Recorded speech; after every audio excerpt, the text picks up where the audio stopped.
प्रिय छात्रों नमस्कार। एनसीईआरटी फिजिक्स कक्षा 12वीं में आपका स्वागत है।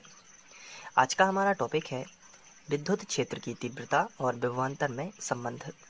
तो इससे संबंधित जो प्रश्न परीक्षा में पूछा जाएगा वो इसी तरीके से रहेगा। विद्युत क्षेत्र की तीव्रता और विभवांतर में संबंध बताइए। तो यहाँ पर आपको अगर ये क्वेश्चन आता है तो सबसे पहले यहाँ पे लिखा है विद्युत क्षेत्र की तीव्रता, यानी कि हमें कोई चार्ज लेना पड़ेगा तभी तो उसका विद्युत क्षेत्र बनेगा, तभी तीव्रता उत्पन्न होगी। इसलिए हम सबसे पहले इसका एक चित्र बनाएंगे। तो चित्र की शुरुआत कैसे करना है, विद्युत क्षेत्र बनाना है। तो विद्युत क्षेत्र बनाने के लिए हमें कोई चार्ज लेना पड़ेगा। तो हम मान लेते हैं कि यहाँ पर किसी पॉइंट O पर हम मान लेते हैं, यहाँ पर एक बिंदु दे दिया हमने और उस बिंदु को नाम दिया O, और बिंदु O पर प्लस Q चार्ज रखा है। ये देखिए इस तरीके से हमने बिंदु O पर प्लस Q चार्ज रख दिया। तो इसके चारों ओर बनेगा विद्युत क्षेत्र। लेकिन हमें केवल एक लाइन विद्युत बल रेखा की खींचनी है, केवल समझने के लिए, और मान के चलेंगे कि ये सभी जगह है। तो एक लाइन हमने खींची इस तरीके से, और ऐसी लाइंस सभी जगह हैं। यहाँ पर ऊपर भी होंगी, यहाँ पर भी होंगी, नीचे भी होंगी, हर जगह होंगी, क्योंकि विद्युत क्षेत्र बनेगा चारों तरफ। तो लेकिन हमने सभी जगह का नहीं बनाया है, केवल अध्ययन करने के लिए एक लाइन बना ली। अब ये विद्युत क्षेत्र की तीव्रता, यहाँ पर कहीं भी तीव्रता लिखा है जैसे क्वेश्चन के अनुसार, क्योंकि इतने सारे व्यंजक होते हैं तो हम होता क्या है कि ध्यान नहीं रख पाते कि कौन से क्वेश्चन में क्या करना है, क्योंकि सभी लगभग समान होते हैं, थोड़ा बहुत चेंजेस रहता है। तो स्टूडेंट ज़्यादातर कंफ्यूज रहते हैं कि क्वेश्चन देखते ही वो घबरा जाते हैं कि अब इसमें कौन सा करना था, इतने सारे व्यंजक तो करके आए हैं। तो यहाँ पे मैं हर क्वेश्चन के साथ मैं एक ट्रिक जोड़ देता हूँ, जिससे आपको पर्टिकुलर ध्यान रहेगा कि इसके अंतर्गत आपको क्या करना है। जैसे कि यहाँ पर विद्युत क्षेत्र से आपको ध्यान आएगा कि एक चार्ज लेना है और उसका विद्युत क्षेत्र। अब तीव्रता कब होती है, तीव्रता किसी दूसरे चार्ज पर लगती है, और दूसरा चार्ज हमने ले लिया यहाँ पे एकांक आवेश मान के चलिए हम यहाँ पे ले लेते हैं, और यहाँ पे हमने कोई बिंदु दे दिया, मान के चलिए बिंदु A,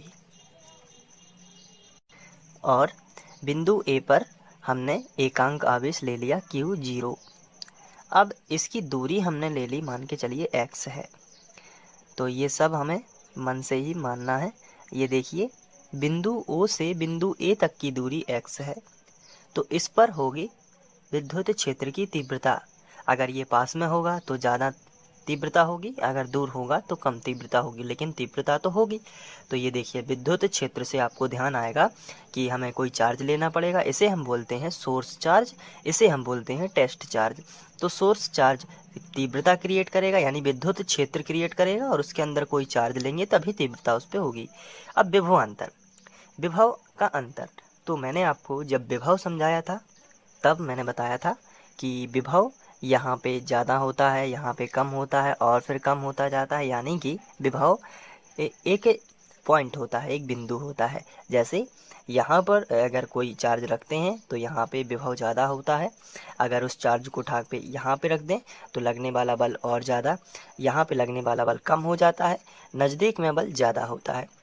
तो विभव होता है। लेकिन दो विभव, विभवांतर क्या है, विभवांतर है अगर दो विभव के पॉइंट हम ले लेते हैं तो उनके बीच में जो अंतर होता है उसे हम विभवांतर बोलते हैं। तो मान के चलिए अब विभवांतर से आपको ध्यान आएगा कि एक पॉइंट और लेना होगा, क्योंकि दो विभव के पॉइंट बनाने होंगे। तो यहाँ पे हमने एक पॉइंट और ले लिया, ये देखिए B पॉइंट। तो अब इन दोनों के बीच में जो अंतर होगा विभव का, उसे ही हम बोलते हैं विभवांतर। तो अब इसको यहाँ पर ले जाना पड़ेगा, तो हम इसको अल्प विस्थापन बोलते हैं। पूरा विस्थापन x है O से A तक का, लेकिन अगर हम A से B तक के बीच की बात करें तो ये छोटा सा है इसकी तुलना में, इसलिए हम इसे छोटे को dx नाम दे देते हैं। तो इसे बोलते हैं अल्प विस्थापन। तो और ये तीर का चिन्ह तीव्रता, चूंकि जो अपना एकांक आवेश होता है उसकी प्रकृति धनात्मक होती है, तो धन और धन में होगा प्रतिकर्षण, इसलिए तीर का चिन्ह इसी डायरेक्शन में लगेगा, और ये क्या है, तीव्रता के लिए। अब यहाँ पे और यहाँ पे विभव की बात करें तो आप सभी जानते हैं कि जो सोर्स चार्ज होता है उसके पास वाले बिंदु जो भी होते हैं उस पर विभव ज़्यादा होता है और यहाँ पे विभव दूर वाले बिंदु पर विभव कम होता है। तो यहाँ पे अगर विभव भी होगा तो अगर बिंदु ए को खिसका के बिंदु बी पर ले जाएंगे तो विभव बढ़ के थोड़ा सा और बढ़ जाएगा। मान के चलिए प्लस हो जाएगा, जो पुराना विभव था उसमें थोड़ा सा और बढ़ जाएगा तो विभव भी से भी प्लस डी भी हो जाएगा, यानी कि थोड़ा सा और बढ़ गया। कितना बढ़ गया? डी भी बढ़ गया। तो ये हो गया ए पॉइंट का विभव कितना है v और बी पॉइंट का विभव कितना है v प्लस डी वी। ऐसा क्यों हुआ है? क्योंकि हमें थोड़ा सा और कार्य करना पड़ा, यानी कि यहाँ पे देखिए विस्थापन होगा तो और कार्य करना पड़ा और किया गया कार्य क्या होता है? विभव। एकांक आवेश को विद्युत क्षेत्र में चलाने से जब चलाते हैं तो कुछ कार्य करना पड़ता है और वही कार्य विभव के रूप में यानी पोटेंशियल एनर्जी बन जाती है, जिसे हम यहाँ पे विभव बोलते हैं। अब ये हो गया चित्र की बात। तो चित्र से हमें क्या क्या समझ में आया है कि जैसे अगर ये क्वेश्चन एग्जाम में आएगा विद्युत क्षेत्र की तीव्रता और विभवांतर में संबंधित, तो सबसे पहले आपको विद्युत क्षेत्र बना लेना है और विद्युत क्षेत्र की एक लाइन आपको लेना है। तो विद्युत क्षेत्र के लिए आपको सोर्स चार्ज की जरूरत होगी, तो बिंदु ओ पर आपने प्लस क्यू चार्ज लिया। अब तीव्रता किस पर एक्सपीरियंस की जाती है? किसी एकांक आवेश पर, तो आपने एक एकांक आवेश लिया। और विभवांतर दो पॉइंटों के बीच का होता है। देखिए यहाँ पे v प्लस डी वी और v, तो यहाँ पे दोनों के बीच का विभवांतर ले लिया, इसलिए 2 पॉइंट लेने पड़े। अब v plus D V minus यदि v कर दो तो विभवांतर आपको मिल जाएगा कि इनके बीच का अंतर कितना है, तो वो बाद में निकाल लेंगे। अब इनमें संबंध बताना है। तो जैसे कि हमने चित्र बनाया है क्वेश्चन के अकॉर्डिंग, क्वेश्चन पर डिपेंड होगा। ऐसा इसलिए क्योंकि ये एक अच्छी आदत है अगर आप एग्जाम में अच्छे मार्क्स स्कोर करना चाहते हैं। अब हमें चित्र के बारे में लिखना है। तो सबसे पहले हम लिखेंगे, माना कि किसी बिंदु ओ पर प्लस क्यू आवेश है। तो इस तरीके से आपको लिखना है और ध्यान रखना है परीक्षा में आपको साफ स्वच्छ चित्र बनाना है और उसके नीचे जो भाषा लिखोगे वो भी अच्छी राइटिंग में आपको लिखना है। यदि आपकी राइटिंग थोड़ी बहुत गड़बड़ भी है तो आप दूर दूर लिखें तो चेक करने वाले को साफ समझ में आएगा।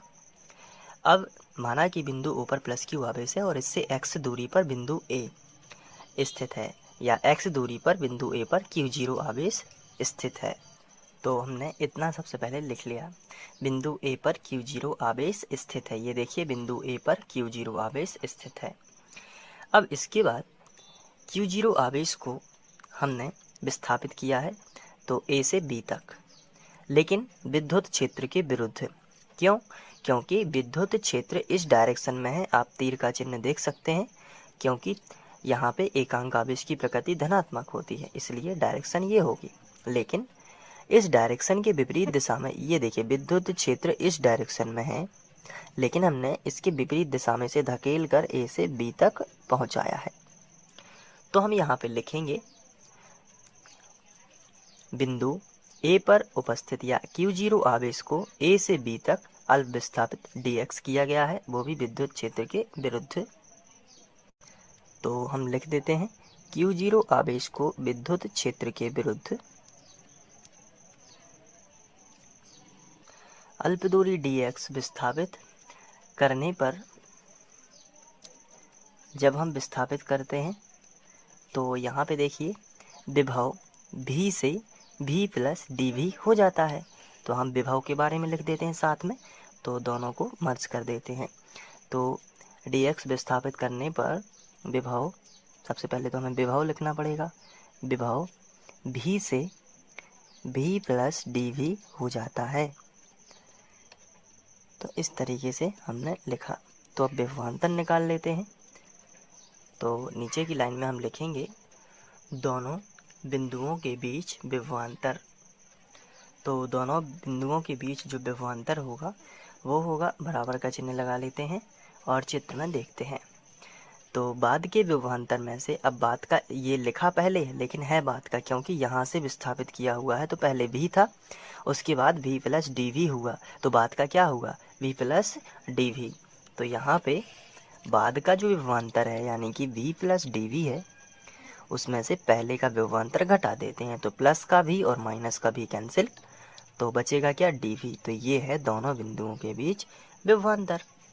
अब यहाँ पे विद्युत क्षेत्र के विरुद्ध सबसे पहले ध्यान से देखना है, क्योंकि क्वेश्चन हमसे किया गया है विद्युत क्षेत्र की तीव्रता और विभवांतर में संबंध। तो ये देखिए, मैं यहाँ पे आपको बता देता हूँ कि ये जो है वो कार्य, दो प्रकार के कार्य होंगे। एक कार्य का फॉर्मूला लगाना है आपको, वो कार्य का फॉर्मूला होगा बल गुणित विस्थापन। ध्यान से देखना है, बल गुणित विस्थापन। और दूसरा जो फॉर्मूला आपको लगाना है वो है आवेश गुणित विभवांतर। ये दो फॉर्मूले यदि आपको याद हैं तो बस ये हो गया। अब आप सोच रहे होंगे कि इतनी जल्दी कैसे हो गया, तो मैं आपको बता देता हूँ। ये भी कार्य का फॉर्मूला है जो हम लोग पहले पढ़ चुके हैं, बल गुणित विस्थापन। और ये भी कार्य का फॉर्मूला है जो आपको ध्यान रखना है, आवेश गुणित, सॉरी यहाँ पे विभवांतर होगा, आवेश गुणित विभवांतर। तो ये दो फॉर्मूले हैं कार्य के। पहला फॉर्मूला क्या है, बल गुणित विस्थापन, और दूसरा फॉर्मूला है आवेश गुणित विभवांतर। तो इन दोनों को बराबर करोगे तो विद्युत क्षेत्र की तीव्रता और विभवांतर में संबंध आ जाएगा। आइए बराबर करते हैं। तो सबसे पहले हमें कार्य निकालना है, ये वाला बल गुणित विस्थापन। तो हम यहाँ नीचे आ जाते हैं। मेरी बात आपको थोड़ा समझनी होगी क्योंकि मैं पहले से इसको बता देता हूँ कि कार्य के दो फॉर्मूले हैं। अब आपको यहाँ पे ध्यान से देखना है कि कैसे अप्लाई होते हैं, फिर आप समझ जाओगे कि मैं क्या कहना चाहता था। तो सबसे पहले हम लिखेंगे कि Q0 आवेश जो है, आप चित्र में देख पा रहे होंगे कि ये Q0 आवेश है, इसको विस्थापित किया गया है A से B तक, तो कुछ कार्य तो किया गया होगा। तो हेडिंग डाल देते हैं कि Q0 आवेश को A से B तक या विद्युत क्षेत्र के विरुद्ध Q0 आवेश को विस्थापित करने में किया गया कार्य। तो कार्य का पहला फॉर्मूला हम लगा देते हैं। तो कार्य होता है बल गुणित विस्थापन, यानी कि अगर हम कार्य को W से प्रदर्शित करें, चूँकि DW कर देते हैं क्योंकि छोटा सा कार्य है, तो कार्य का फॉर्मूला सिंपल लगा देते हैं, बल गुणित विस्थापन। बहुत ही ध्यान से आपको तैयारी करना है, एक एक चीज़ आपको लिखना है। ये नोट्स जैसे ही मैं लिख रहा हूँ इसी तरीके से आप एग्ज़ाम में लिखेंगे तो आपके बहुत ही अच्छे अंक आएंगे। बल को हम यहाँ पे F से रिप्रेजेंट करते हैं और विस्थापन हुआ है dx।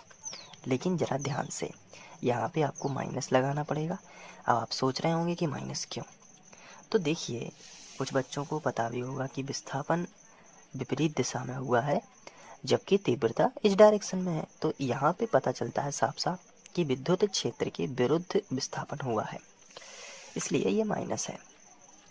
तो यहाँ पे F का जो मान है उसको भी हम यहाँ पे लिख लेते हैं। अब आप सोच रहे होंगे F का मान क्या है, तो मैं बता देता हूँ, आपको याद करवा देता हूँ। Q0E, QE होता है, लेकिन यहाँ पे एकांक आवेश Q0 है इसलिए Q0E रखा है, मल्टीप्लाई बाई माइनस dx। इस माइनस के बारे में मैं लिख देता हूँ कि यहाँ पर ऋण चिन्ह यह बताता है कि विद्युत क्षेत्र तथा विस्थापन की दिशाएं विपरीत हैं। तो ये माइनस के बारे में मैंने लिख दिया। यहाँ ऋण चिन्ह यह बताता है कि विद्युत क्षेत्र और विस्थापन की दिशाएं विपरीत है। अब इसको हम यहाँ पे समीकरण 1 बना देते हैं। ऐसा इसलिए किया गया है क्योंकि मैंने शुरू में आपको बताया है, अगर ऊपर देखा जाए तो कार्य के दो फॉर्मूले लगाने हैं। पहले फॉर्मूले को समीकरण 1 बना के दूसरे फॉर्मूले को समीकरण 2 बना के दोनों का कंपैरिजन कर देना है और आंसर आ जाएगा। तो सबसे पहले हमने बल गुणित विस्थापन से कर दिया है, अब हम करेंगे आवेश गुणित विभवांतर से। तो हम यहाँ पे शुरुआत करते हैं। यहाँ तक हमने लिख लिया था, परंतु कार्य बराबर होता है आवेश गुणित विभवांतर। ये फॉर्मूला मैंने खुद बनाया हुआ है। तो अब आप सोच रहे हैं कैसे बना लिया, तो इसका ये है कि ये सरलतम तरीका है और इससे इसका मतलब जल्दी आंसर भी आ जाता है और ये गलत भी नहीं है। तो परंतु कार्य बराबर होता है आवेश गुणित विभवांतर, ये फॉर्मूला आपको याद रखना है, यहाँ से जल्दी शॉर्टकट आ जाता है। इसका डिटेल भी मैं आपको बता सकता था लेकिन उससे थोड़ा सा ये लंबा चला जाता है और ये याद करने में कठिनाई होती है। तो ये सिंपल सा यहाँ से होगा आवेश गुणित विभवांतर। तो ये देखिए कार्य के लिए DW से रिप्रेजेंट करेंगे, आवेश हमारा Q0 है और विभवांतर कितना है, तो विभवांतर हम निकाल चुके हैं। ये देखिए दोनों बिंदुओं के बीच विभवांतर dV, तो यहाँ पे आपको सिंपल सा dV रख देना है और ये हमारा बनेगा समीकरण 2। अब समीकरण 1 बन गया, समीकरण 2 बन गया, दोनों कार्य के बराबर है, यानी कि ये वाले इक्वेशन में ये DW के बराबर है, ये भी DW के बराबर है, यानी कि ये दोनों आपस में बराबर हैं।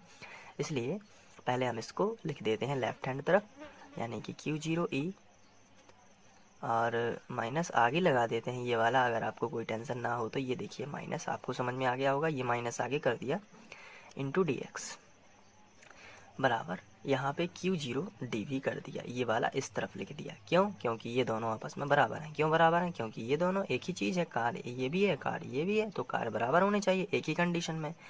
Q0 और Q0 कैंसिल, तो E जो बनेगा E into d x minus e, ये माइनस भी लिखना है, बराबर डी वी। तो अगर हम E की वैल्यू निकालें तो क्या होगी, यहाँ पे कर देते हैं, माइनस को भी इस तरफ पहुँचा देते हैं, तो E बराबर आएगा, पहले माइनस को छोड़ देते हैं, यहाँ पे देखिए E बराबर डी वी, इस तरफ पहले से लिखा था और ये गुणा में है तो ये बटे में आ जाएगा, तो डी वी बटे डी एक्स, लेकिन ये माइनस है, ये सामने लगा देंगे, इसका इस तरफ हो गया। तो ये देखिए, ये है विद्युत क्षेत्र की तीव्रता और ये है विभवांतर, तो ये दोनों में संबंध हो गया, जैसा कि क्वेश्चन में कहा गया था विद्युत क्षेत्र की तीव्रता और विभवांतर पे संबंध।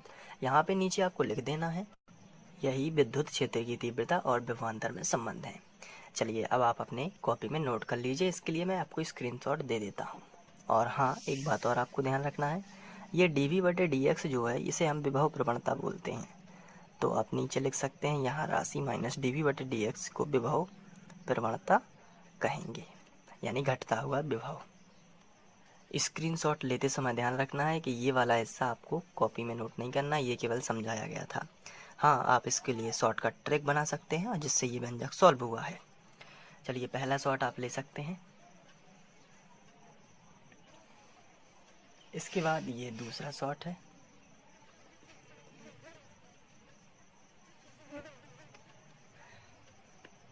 इसके बाद ये,